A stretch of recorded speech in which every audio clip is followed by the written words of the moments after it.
Hello friends, welcome back to Dainik portal. Friends, all India banks employees association ने 25 अप्रैल 2020 को एक circular issue किया है और उन्होंने अलग अलग चीजों पे अपना एक स्टैंड बताया है। उसमें उन्होंने वेज रिवीजन से रिलेटेड भी एक अपडेट दी है कि वेज रिवीजन सभी जानना चाहते हैं कि वेज रिवीजन का क्या होगा, कितना डिले होगा। उसके ऊपर उन्होंने कुछ बातें बताई हैं जो कि अंडरस्टूड है कि इस सिनेरियो में, इस पेंडेमिक के केस में यही हो सकता है। ये आपके सामने स्क्रीन पे आप सर्कुलर देख सकते हैं, 25 अप्रैल 2020 का है। एआईबी ने सर्कुलर इशू करके अलग अलग चीजों के ऊपर कुछ बातें बताई है। ये उस सर्कुलर का पेज 1 है, ये सर्कुलर का पेज 2 है और इसमें क्या बातें बताई है मैं आपको आगे बताने वाला हूं।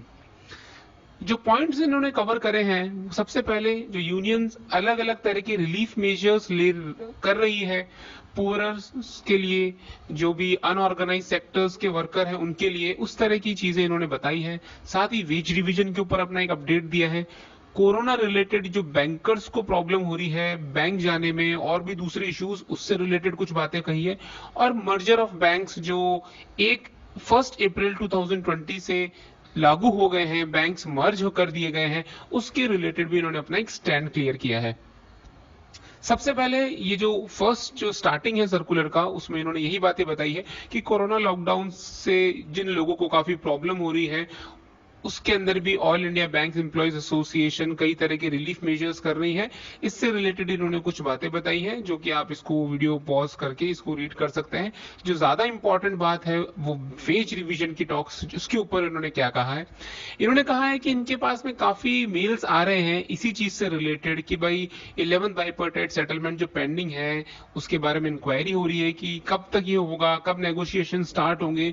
तो इसके ऊपर इन्होंने बिल्कुल क्लियर कर दिया है कि जब तक कंट्री में इस तरह की पेंडेमिक सिचुएशंस है, ये जो कोरोना महामारी की सिचुएशंस है, तब तक इसके बारे में बात करना भी फेयर नहीं है, उचित नहीं है, सही नहीं है। It is not fair to talk about our wage revision at this moment. और ये बात सही भी है। We know that there are some inimical elements who are instigating, but these should be ignored now. इन्होंने कहा है कि पूरी कंट्री एक एक्स्ट्रा ऑर्डिनरी सिचुएशन से पास कर रही है अभी, और नेशंस की प्रायोरिटी सबसे ऊपर है, राष्ट्र सबसे ऊपर है। तो जब तक सब कुछ नॉर्मल नहीं हो जाता है, यानी इस तरह की जो कोरोना वाली इश्यूज हैं, जब तक इस महामारी से निजात नहीं मिल जाती है, तब तक वेज रिवीजन नहीं होगा। ये इन्होंने क्लियर कर दिया है। वेज रिवीजन के टॉक्स भी नहीं होंगे।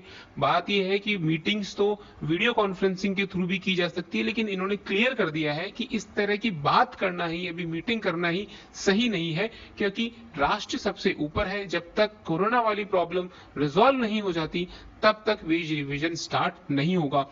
अब इसमें 3 अलग अलग बातें हैं फ्रेंड्स, ये जो कि मैं आपको बताने वाला हूं कि आप तैयार रहिए कि क्या क्या चीजें अभी हो सकती है, एक्सपेक्टेड है। आपको पता है कि डिले 11th बाइपर्टाइट सेटलमेंट में तो होना तय है। लगभग 3 साल हो ही गए हैं और आगे भी हो सकता है डिले। कितना डिले होगा? 2020, 2021 दोनों साल निकल सकते हैं। इसमें कोई आश्चर्य की बात नहीं है, क्योंकि अभी जब तक ये सिचुएशन जब तक ठीक नहीं होती, कोरोना पेंडेमिक सिचुएशन जब तक ठीक नहीं होती, तब तक 11 बीपीएस स्टार्ट होगा नहीं। एसोसिएशंस ने भी क्लियर कर दिया है। तो साल 2 साल का डिले आप मान के चलिए, प्रिपेयर्ड रहिए, हो सकता है। आपको पता होगा अभी 3 दिन पहले ही सेंट्रल गवर्नमेंट ने भी अपना सर्कुलर इशू किया है और सेंट्रल गवर्नमेंट एम्प्लॉयज का जो बढ़ावा डियरनेस अलाउंस है 1 जनवरी 2020 से, उसको उन्होंने हटा दिया है, फ्रीज कर दिया है। सर्कुलर में ये बातें लिखी गई है कि जो अभी करंट डीए है, आपको पता होगा सेंट्रल गवर्नमेंट एम्प्लॉयज का डीए हर 6 महीने में बढ़ता है, जबकि बैंकर्स का हर 3 महीने में बढ़ता है। तो बैंकर्स को बस ये फायदा है कि डीए जल्दी बढ़ता है और जितना भी बढ़ता है उसका पैसा मिल जाता है। सेंट्रल गवर्नमेंट एम्प्लॉयज का डीए हर 6 महीने में बढ़ता है, कैबिनेट की मीटिंग होती है, उसके अंदर बढ़ा हुआ डीए पास किया जाता है। उसके बाद में 3 से 4 महीने का लैग रहता है और वो एकदम से एरियर मिलता है। यानी जनवरी 2020 से जो डीए बढ़ना था वो एरियर के रूप में सैलरी में आना था। उसको लेके सेंट्रल गवर्नमेंट ने क्लियर कर दिया है कि बढ़ा हुआ डीए नहीं मिलेगा। जो प्रेजेंट रेट है, यानी 31 दिसंबर 2019 तक जो डीए रेट है, उसी रेट के हिसाब से डीएनएस अलाउंस दिया जाएगा। ये 1.5 साल तक नहीं दिया जाएगा, यानी जनवरी 2020 से लेके जून 2021 तक ये जो बढ़ा हुआ डीए है वो डीए नहीं दिया जाएगा, पुरानी रेट पे ही डीए दिया जाएगा आने वाले 1.5 साल तक। जुलाई 2021 से जब नया डीए कैलकुलेट किया जाएगा और उसके हिसाब से पेमेंट करी जाएगी, लेकिन पुराना 1.5 साल का कोई अरियर नहीं मिलेगा। यानी जुलाई 2021 में जो डीए रेट होगी उसके हिसाब से जुलाई 2021 में वो सैलरी में ऐड होगा, लेकिन पुराना 1.5 साल का डीए नहीं मिलेगा। यानी गवर्नमेंट ने काफी एक बड़ा कॉस्ट कटिंग मेजर अपने एम्प्लॉयज के साथ ऑलरेडी कर दिया है। सेंट्रल गवर्नमेंट को फॉलो करते हुए कई स्टेट गवर्नमेंट्स भी आगे आए हैं और उन्होंने भी डियरनेस अलाउंस के ऊपर ये सर्कुलर लगा दिया है कि बढ़ावा डीए नहीं देंगे, डियरनेस अलाउंस ही नहीं देंगे। कई चीजें हैं जो गवर्नमेंट भी अभी लेने वाली है कॉस्ट कटिंग मेजर्स, क्योंकि जो पैसा है वो कोरोना से लड़ने के लिए जरूरत है, तो कहीं ना कहीं कैंची तो चलनी है। प्राइवेट सेक्टर में भी चलेगी फ्रेंड्स, वहां पे भी सैलरी कट होना, आप सुन रहे होंगे न्यूज में कि सैलरी कट होना, इवन लोगों की जॉब्स के ऊपर भी यहाँ पे क्वेश्चन मार्क आ गया प्राइवेट सेक्टर में। तो पब्लिक सेक्टर में एटलीस्ट आपके पास आपकी जॉब है और एक सैलरी है। डियरनेस अलाउंस से रिलेटेड कुछ ना कुछ एक्सपेक्टेड है, आप तैयार रहिए, हो सकता है बैंक्स के अंदर भी ये चीज आ जाए। इसके अलावा आप एक और सिचुएशन आप ये सोच के चलिए कि जो अपना 10th बाइपर्डेट सेटलमेंट है, हो सकता है कि इसका पीरियड भी एक्सटेंड हो जाए। यानी जो 31 अक्टूबर 2017 को 10th बाइपर्डेट सेटलमेंट लैप्स हुआ है और 1 नवंबर 2017 से 11th बीपीएस आना शुरू होना था, तो इसको भी गवर्नमेंट एक्सटेंड कर सकती है। इसके ऊपर ये भी पॉसिबल एक सिनेरियो है, आप इसको इग्नोर नहीं कर सकते हैं, क्योंकि 11 जो भी अपना बाइपर्डेट सेटलमेंट्स है, जो इसका पीरियडिसिटी होती है वो पहले भी चेंज हुआ है। इमरजेंसी के टाइम पे भी एक्सटेंड किया गया था, तब भी बाइपर्डेट सेटलमेंट नहीं लागू किया गया था। इसके अलावा भी इसका जो पीरियडिसिटी है वो 4 से 5 साल, इसको चेंज करना कोई नई बात नहीं है। ये पीरियड एक्सटेंड हो सकता है।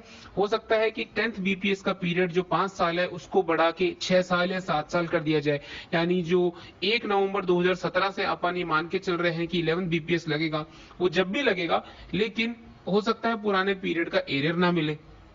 कई चीजें गवर्नमेंट के हाथ में है और वो कर सकते हैं, और आपको भी इस चीज के लिए तैयार रहना चाहिए, क्योंकि हम सभी जानते हैं कि इस तरह की पैंडेमिक सिचुएशन से लड़ने के लिए सबको कुछ ना कुछ कंट्रीब्यूट करना चाहिए और करना पड़ेगा। ये आपकी विश नहीं है कि आप इसमें से बच सकते हैं, तो इसके लिए प्रिपेयर रहिए। काम भी करना पड़ेगा फ्रेंड्स, ये एक प्रॉब्लम है, मतलब आप सभी को प्रॉब्लम है कि बैंकर्स को बैंक ब्रांच में जाके पहुंचना, उसमें भी प्रॉब्लम है। काफी लोगों को किलोमीटर्स तक ट्रेवल करना पड़ रहा है खुद की व्हीकल से, वो भी प्रॉब्लम है। वहां पे सर्विस देना भी बड़ी प्रॉब्लम है, और उस भीड़ को मैनेज करना भी ऐसे सिचुएशन में बहुत बड़ी प्रॉब्लम है। बैंकर्स जो अभी एफर्ट्स कर रहे हैं उसके लिए दिल से मैं उनको सैल्यूट करता हूं। बैंकर्स भी कोरोना वॉरियर्स हैं, बहुत ही अच्छा काम कर रहे हैं, लेकिन कुछ और भी कठिन चीजें हैं जिसको लेके आप प्रिपेयर रहिए कि सैलरी के अंदर भी कुछ ऐसे इश्यूज हो सकते हैं। जैसे मैंने आपको बताया 11 बीपीएस में डिले, डियरनेस अलाउंस पे कैची चल सकती है, या 10 बीपीएस भी एक्सटेंड हो सकता है। तो वेज रिवीजन का तो क्लियर कर दिया है आईआईबी ने कि अभी होने वाला नहीं है। उसके बाद में कोरोना रिलेटेड इश्यूज के ऊपर इन्होंने क्या कहा है, वही बिग चीज कि जो भी बैंक एम्प्लॉयज को प्रॉब्लम हो रही है ट्रांसपोर्टेशन से रिलेटेड, ब्रांच पहुंचने में दिक्कत हो रही है, पुलिस अथॉरिटीज उनको कई जगह से उनसे प्रॉब्लम हो रही है, तो इसी तरह के इश्यूज को वो अलग अलग अथॉरिटीज के साथ में पहले भी टेकअप कर चुके हैं और आगे भी कर रहे हैं, ताकि इस तरह की प्रॉब्लम्स बैंक एम्प्लॉयज को ना हो। वो अपनी ड्यूटी करने जा रहे हैं, देश की सेवा करने जा रहे हैं, तो ऐसे में दूसरी जो प्रॉब्लम्स हैं, पहले इतनी बड़ी बड़ी प्रॉब्लम्स हैं, तो इस तरह की जो छोटी छोटी प्रॉब्लम्स है वो ना फेस करनी पड़े, इससे related all India bank employees association, यानी एक तरह का पूरा जो बैंक यूनियन है, जो सबसे बड़ा यूनियन है, वो पूरी कोशिश कर रहा है। साथ ही मर्जर ऑफ 10 बैंक्स जो भी 1 अप्रैल 2020 से हुआ है, उसको लेकर भी इन्होंने क्लियर कर दिया है कि हमारे मना करने के बाद भी गवर्नमेंट ने तो मर्जर कर दिया है। इन्होंने एक तरह से उस चीज को एक्सेप्ट भी कर लिया है और करना भी पड़ेगा, क्योंकि कोई चारा नहीं है। ये कह रहे हैं कि हम कोई मीटिंग नहीं कर पा रहे हैं इससे रिलेटेड, जबकि मीटिंग्स होना कोई बड़ी बात नहीं है। प्राइम मिनिस्टर, चीफ मिनिस्टर्स, बड़े बड़े लोग इतनी मीटिंग्स कर रहे हैं वीडियो कॉन्फ्रेंसिंग के थ्रू, तो मीटिंग तो ये भी कर सकते हैं, लेकिन ये लिख रहे हैं कि हम कोई मीटिंग नहीं कर पा रहे हैं इस टाइम पे, तो ये कोई इश्यूज नहीं है। बात यही है कि उन्होंने एक्सेप्ट कर लिया है मर्जर पे। बात अब इतनी है कि पोस्ट मर्जर जो इश्यूज हैं वो बैंकर्स को ना हो। जो बैंक्स बड़े बैंक में मर्ज मर्ज कर दिए गए हैं, तो उन लोगों को प्रॉब्लम ना हो। जो भी इश्यूज हैं वो मैनेजमेंट के साथ में डिस्कस किए जाएंगे, जो भी इश्यूज अब उभर के आएंगे वो भी डिस्कस किए जाएंगे। लेकिन ये सब चीजें तभी पॉसिबल होगी जब एक नॉर्मलसी आ जाएगी कंट्री में, जब कोरोना पेंडेमिक महामारी से किसी तरह से एक निजात मिलना शुरू हो जाएगी, उसके बाद ही ये इश्यूज लिए जाएंगे। तो फ्रेंड्स, ये सर्कुलर था जिससे रिलेटेड मैंने आपको इन्फॉर्मेशन दी। कुछ अपने पर्सनल ओपिनियन भी शेयर करें, आप चाहे तो उन्हें एक्सेप्ट कर सकते हैं, चाहे इग्नोर कर सकते हैं। तो thanks for watching this video, thanks for giving your time. अगर आपको वीडियो अच्छा लगा तो प्लीज इसे लाइक करना, शेयर करना और चैनल को सब्सक्राइब जरूर करना। Thank you friends.